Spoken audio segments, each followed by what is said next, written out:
In this video, we're going to go over how you're mishandling your first objection. So you presented price, then you hear the dreaded response. I need to think about it, we need to talk about it, whatever response you get. So I want you to think about this. When you walk into a store, let's say you're an electronics store and you want to buy a new TV, right? Salesperson walks up to you and asks, how can I help you? What is your response? About 99% of the time, all of us say, no, that's okay, I'm just looking. And I want you to pay attention to that the next time you go into a store and somebody asks you, can I help you find anything? Everyone, no, I'm just looking. Because we kind of want to go find it ourselves, right? Because we want to, I think the mindset behind that is maybe we're enjoying ourselves and we just like shopping, or we want to look around a little bit more.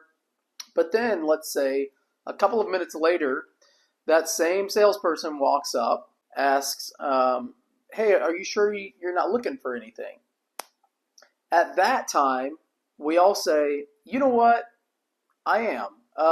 Can you help me find blah, blah, blah, blah, blah, blah, blah.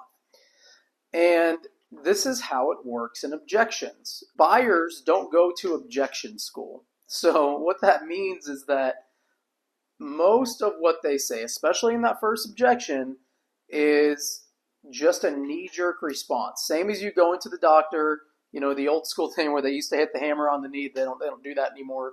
Maybe that was an 1800s thing. I don't know. But either way, the leg goes up. It's just a knee-jerk response that everyone gives, and we give it as salesperson to salespeople to somebody else.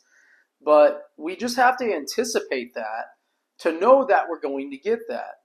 And the goal of the closing is really getting past those first 2 to 3 objections and getting to the root problem. That's the goal. The goal is not to say, hey, my special price leaves when I do, or your special price will expire in 3 days.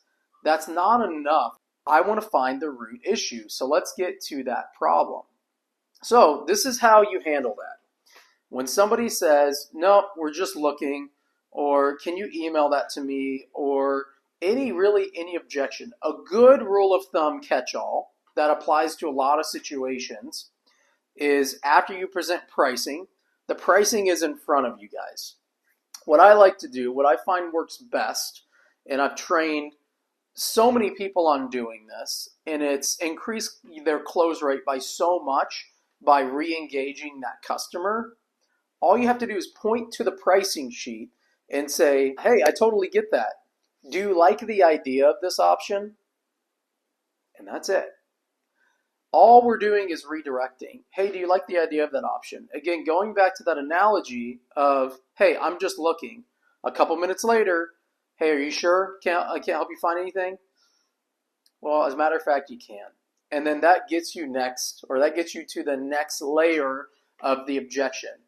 If you like this video, I want you to download the free guide that I put in the description, and it will walk you through an objection framework for free, and all you got to do is download it. Super easy. Follow the link. I know that you'll get a lot out of it, and don't forget to like and subscribe to this channel and get some notifications when I post new videos.